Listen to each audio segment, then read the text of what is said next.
There were no gunshots, no declaration of war, no breaking headlines shouting America is losing ground. But in Washington, behind heavy drapes lining the hallways of power, the atmosphere had shifted. The phones rang less, the closed-door meetings grew more frequent, and buried deep in classified reports sent to the White House was a truth wrapped in technical language. The United States, once the centerpiece of the global economic order, was quietly losing that position, not by being overthrown, but by being overtaken. This crisis didn't explode on Wall Street. It didn't stem from a financial bubble or a debt meltdown. It came from how America is responding to a world that's changing. A world where nations no longer feel the need to follow a single superpower, but are redrawing the map of cooperation based on their own interests. And when the same countries that once gathered around America's table begin to turn toward other options, BRICS, the CO, or trade deals that no longer rely on the US dollar, what does that really mean? It means global dominance is no longer a given. China has surged ahead, not with fortresses or missiles, but with quiet, strategic trade agreements. BRICS is no longer just a symbol of ambition. It has become a concrete tool for shaping a new kind of economic power. And America? It now stands at a crossroads. Either adapt to a multipolar world or keep imposing old rules on a world that no longer plays by them. And then came the White House's response. Not through dialogue, but by executive order. Not through negotiation, but with a 50% tariff, a number that brings back grim memories of the Great Depression. They called it protecting national interests. But is it truly a strategic weapon or just a rigid reaction to a world that's becoming softer, more flexible? We begin right where America is wagering its position: tax policy. A blade that can cut forward but can just as easily turn back and wound the hand that wields it if used the wrong way. Washington is no longer negotiating. They're sending letters, ultimatums, then come the warnings. The 50% tariff is no longer just a threat on paper, it's now reality. An administrative decision, yes, but one with political force powerful enough to shake the foundations of global trade.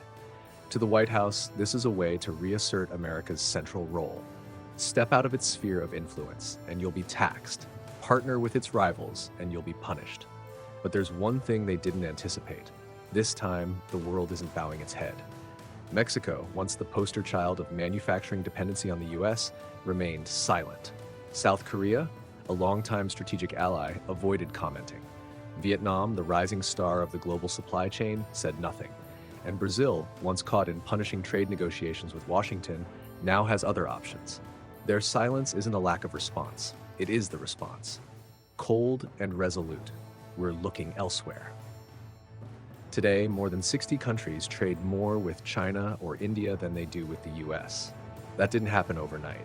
It's the result of years of accumulated frustration, from technical barriers, convoluted rules of origin, to America's inconsistent protectionist policies. Meanwhile, BRICS, once dismissed as a chaotic bloc of developing nations, has gradually built more stable, more flexible, and less politically conditional economic corridors. In this new world, a handshake doesn't come with a warning. A trade deal doesn't have to carry the shadow of the US dollar. When the US reignited its tariff policy, it hoped global businesses would come rushing back. But it overlooked the fact that today's world no longer thinks only in terms of production cost.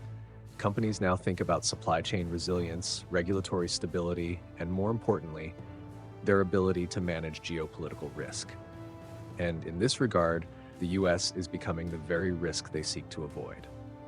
Every sudden tariff hike is another reason to question policy consistency. Every time it financially penalizes an ally, it chips away at trust. The irony? The very sanctions meant to isolate rivals are pushing those rivals closer together. While America builds walls, the world is building bridges, and no one is building more of them than China. No fiery rhetoric, no calls to resist Washington. China's response has been quiet, but effective.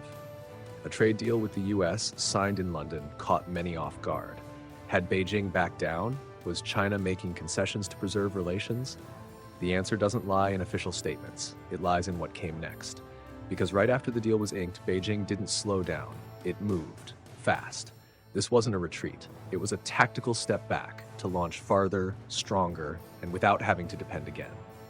The trade agreement between China and the US took place in London, a neutral location far from both Beijing and Washington, as if both sides were trying to avoid the spotlight. But that quiet setting didn't diminish the significance of the meeting. On the contrary, it underscored what Beijing truly wanted: no need for loud debates, just results. This wasn't a concession. China didn't bow down to get tariff relief. They signed the deal knowing full well that the handshake was only the beginning, that a series of follow-up moves would soon follow, on a playing field where they hold the advantage. Like a seasoned fighter, stepping back not out of weakness, but to dodge a blow and prepare for the decisive strike. And China didn't waste a moment. Just weeks later, they announced a wave of bilateral trade agreements that bypassed the US dollar, with Brazil, Argentina, and Saudi Arabia. At the same time, they ramped up their cross-border payment system, CPEPS, injected capital into the BRICS Development Bank, and invited new nations to join the financial network they now lead. In a world where major transactions were once assumed to pass through the US dollar, the fact that dozens of countries now choose to settle in yuan, reais, or rubles marks a quiet revolution. No one's calling for a boycott of America, but more and more nations are simply choosing not to use the financial bridges built by the US, because crossing them means being monitored, controlled, or even sanctioned if their politics don't align with Washington. China understands this well, and they're not demanding loyalty. They're simply building an alternative path. And step by step, the world is starting to take it. This shift isn't just a test of currency. It's a challenge to the entire architecture of post-Cold War economic power. When nations no longer depend on the dollar, they're no longer compelled to stockpile US government bonds. And the result? In the past 12 months, nearly $300 billion in US debt has been sold off globally. China, the world's second largest holder of US treasuries, has led the sell-off at a pace not seen since 2016. There's been no declaration of a currency war, no call to overthrow anyone. But the flow of money is clearly moving in a different direction, and the US, in this context, still seems either unaware or unwilling to acknowledge what's unfolding. As the old economic foundations begin to crack, from financial institutions to trade alliances, Washington continues to act as if nothing has changed, as if the G7 remains the axis of the global economy, as if allies will always stay loyal because of some faded memory of the American dream. But that dream is losing its color, and the world, quietly but decisively, is seeking new dreams, where choices aren't bound by loyalty, but guided by pragmatism, stability, and a fairer balance of interests. As old symbols of power begin to waver, what matters most is not the past glory once held, but the ability to face the present. And at this moment, what America needs isn't another round of sanctions. It's a simple nod of recognition that the old order is cracking, and without change, it is the US that risks being left behind. The IMF, the WTO, the G7, once pillars on the map of global economic power, are now like monuments quietly cracking. Not because anyone has openly challenged them, but because their very foundations have grown outdated, rigid, and increasingly out of sync with the needs of a changing world. Back in 2000, the G7 represented nearly 70% of global GDP, a diamond block of Western capitalism. Today, that number has fallen below 43%, and the downward trend shows no sign of stopping. Meanwhile, BRICS, once dismissed as fragmented and uncoordinated, is approaching 34%, expanding into a growing network that appeals to rising economies like Indonesia, Egypt, and Saudi Arabia. Instead of asking why, the United States chooses to assign blame. Tariffs are levied even on traditional partners. Brazil, the largest democracy in South America and a longtime trade ally, now finds itself on a list of countries facing a possible 10% tariff simply for taking part in BRICS financial initiatives. Germany, the economic engine of Europe, is not exempt from suspicion either. One by one, these punitive measures are no longer warnings. They're becoming quiet farewells. America was once followed not because of coercive strength, but because it built a system of fair rewards. Follow the rules, and you share in the benefits. But today, those rules are being rewritten unilaterally. Those who refuse to comply are punished with executive orders, with tariffs, with financial sanctions. The system is no longer a gathering place for trust, but a stage for fear and hesitation. The real question is not whether BRICS can replace the G7. The real question is how many countries are still willing to place their trust in the old institutions when the very authors of the rules are now the first to break them. And as the cracks in the old foundations grow more visible, the most natural consequence begins to unfold. Capital flows, investment decisions, financial centers, they start gravitating toward places with less risk, less politicization. And that shift is already underway. No grand declarations, no summits to mark a change of course, but the money is moving, quietly yet decisively. From Frankfurt to New York, from Paris to London, major funds are shifting. They're no longer chasing power, but seeking stability. And the destinations for that money are no longer always the traditional powerhouses. Sometimes they're places once considered peripheral. But it is in those very peripheries that a new center is quietly taking shape. From pension funds in Germany to Singapore's central bank, from Japanese tech giants to Middle Eastern venture capital firms, global capital is quietly on the move. No fanfare, no formal announcements, just shifts on balance sheets, silent wire transfers that carry the weight of manifestos. In the past, all financial roads led to New York, London, or Zurich. Today, they're bending toward new coordinates: Hong Kong, Shanghai, Dubai, Jakarta. Not because these places are bigger, richer, or steeped in longer history, but because money there is met with stability, consistent policies, and most importantly, freedom from political interference. Investors today aren't just chasing profit, they're chasing trust. And that trust, once eroded by erratic tax policies, endless budget standoffs, and a deeply divided US Congress, can no longer hold capital in place. The consequences aren't just tens of billions fleeing Wall Street. The consequences are distorted financial ecosystems. America's new tax policy, instead of stimulating domestic production, is projected to add $3.4 trillion to the deficit over 3 years. Inflation forecasts for 2026 have climbed nearly 2%, while the wealth gap continues to widen. Big corporations exploit legal loopholes to dodge taxes, while the middle class, the backbone of America's consumer economy, shoulders the burden. A nation cannot sustain global leadership if its own internal framework is crumbling. Meanwhile, emerging economies, though far from perfect, are showing a clearer sense of direction. China, India, the UAE, they're cutting interest rates to support businesses. They're injecting credit not to inflate housing bubbles, but to build real infrastructure and create real jobs. Trade deals come with financial incentives. Partners aren't discriminated against for their political alignment. And more importantly, they're not threatened with sanctions every time they engage with a country that isn't on America's friends list. Capital, when free, will always flow to where the foundation is firm. And today, that foundation isn't concentrated in one central axis. It's dispersed across the globe. Cities that once appeared only in travel guides are now hubs for global investment. Markets once dismissed as minor are now leading the way in long-term growth strategies.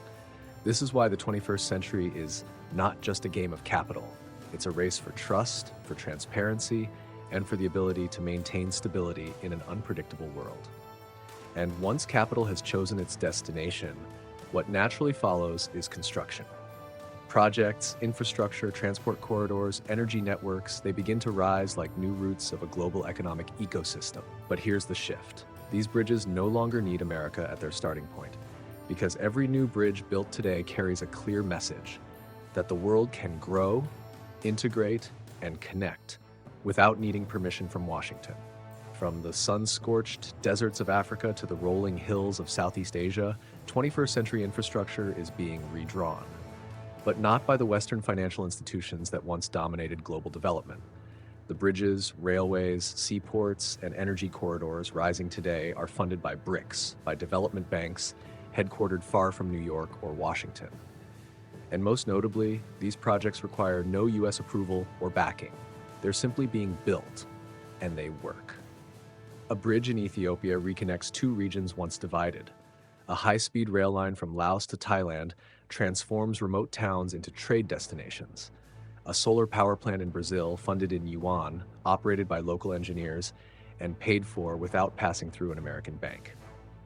What seem like simple infrastructure projects are in fact becoming strategic pillars. Because every new bridge doesn't just span a river, It spans over the old systems of dependency. In the past, to develop, countries had little choice but to accept strict terms from the IMF or the World Bank, from slashing public spending to opening their financial sectors on prescribed terms. But today, they can choose different models of cooperation, ones without mandatory reforms but with the flexibility to protect their identity and priorities. Support now comes tied to opportunity, not at the cost of sovereignty. This is the new soft power, not imposed, not threatened, but earned through understanding and respect. When a road is completed, it doesn't just move goods, it shifts mindsets. That a country doesn't have to pick sides to grow. It only needs to be treated as a partner, not a pawn in the global game of geopolitics. And that is precisely what's eroding America's influence. Not because the US has become weaker, but because these new bridges are connecting a world that no longer needs power to emanate from a single center.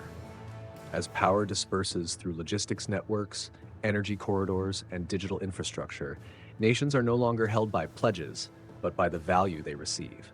This is why the true competition of the 21st century will not be fought with threats or sanctions, but with the ability to generate trust, opportunity, and sustainable development. No one is being forced to follow anyone anymore. Every nation can now choose, not from fear, but from what truly benefits their future. And so the question is no longer who controls more, but who delivers more value. The reason America once became the center of the global economy wasn't because it was the richest, nor the most militarily powerful, but because it was once believed to be a place worthy of trust. A fair legal system, a stable currency, a political landscape, divided, yes, but one that still adhered to principle. And above all, the sense that when you partnered with America, you were entering a relationship built on mutual benefit. But what has unfolded in recent years has gradually eroded those very values. Each executive tariff order signed without dialogue, each agreement suddenly abandoned, not for shared interests, but due to domestic political turbulence.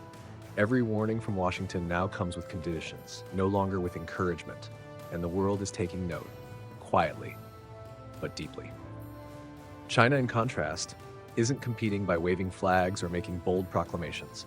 It extends invitations through long-term energy contracts, through investment initiatives that don't demand political reform, through payment systems that don't require conversion to a Western model. Not because China is better, but because it's more consistent. And in an uncertain world, consistency can be more valuable than profit. Today's competition, therefore, is no longer a clash between two superpowers, but a test of trust. The nation that can keep its word, uphold principles, deliver stable, transparent policies, and never force its partners to trade away their dignity or sovereignty, that nation will be the one others choose to align with. And from that truth, something is becoming clear. The world no longer needs a single leader. It no longer requires one power center to dictate the rest. The 21st century won't crown a global hegemon. Instead, it poses a question to every country. Do you offer enough value for others to want to walk with you?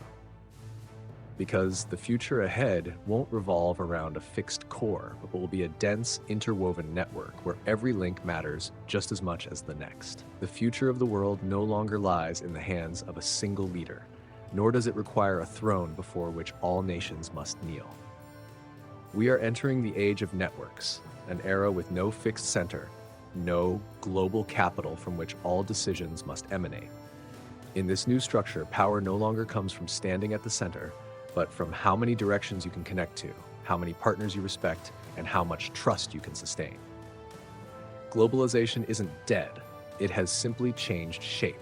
It's no longer a one-way flow from north to south, from west to east, but a multi-directional current, where every nation, large or small, can play an essential role if it knows how to leverage its strengths. A country doesn't have to be a superpower to become a critical link. With energy, technology, labor, a market, or simply stability, it can find its place in the global value chain. America still holds undeniable advantages: innovation, technology, capital, and a world-class education system. But if those advantages are locked within a fractured political system, steered by short-term policies, or weaponized as tools of punishment instead of cooperation, then those very strengths become neutralized. Meanwhile, other nations, smaller with quieter voices, are steadily becoming the destinations of capital, the sites of infrastructure, the grounds for dialogue free of intimidation. We now live in a world where power is no longer concentrated, it's distributed. And that is something to welcome, because a world without a single center is one less prone to dependency, less vulnerable to manipulation, and more open to fair opportunity for all. But it also requires that each nation prove its own worth, no longer relying on legacy prestige, no longer surviving on past influence. In that future, no one is guaranteed a leading role. Only those who earn and preserve trust will have a place at the table. The 21st century is not merely a race for technology, resources, or growth rates. It is a quiet yet fierce competition for a different kind of currency. Trust. Trust in institutions. Trust in policy consistency. Trust that when you shake hands, the agreement will be honored, the commitment will be upheld, and the relationship won't unravel because of an election or a burst of domestic political chaos. In a world of constant upheaval, where supply chains can snap overnight and capital can shift directions because of a single tweet, trust has become the rarest and most valuable asset, and not every country has managed to preserve it. The US, once the gold standard for stability, is now struggling with instability from within. Meanwhile, nations once seen as peripheral are emerging as more reliable destinations, not because they are stronger, but because they are more stable, more adaptable, and less coercive. The future of globalization won't be written by any single power center, but by the links forged through respect and real value. And if America hopes to remain a guiding force, it must reclaim what once set it apart. Not superpower status, but super trust. If you found these insights meaningful, leave a comment below so we can keep the conversation going. And don't forget to subscribe to the channel so you won't miss new and thought-provoking perspectives on this ever-changing world. Thanks for listening.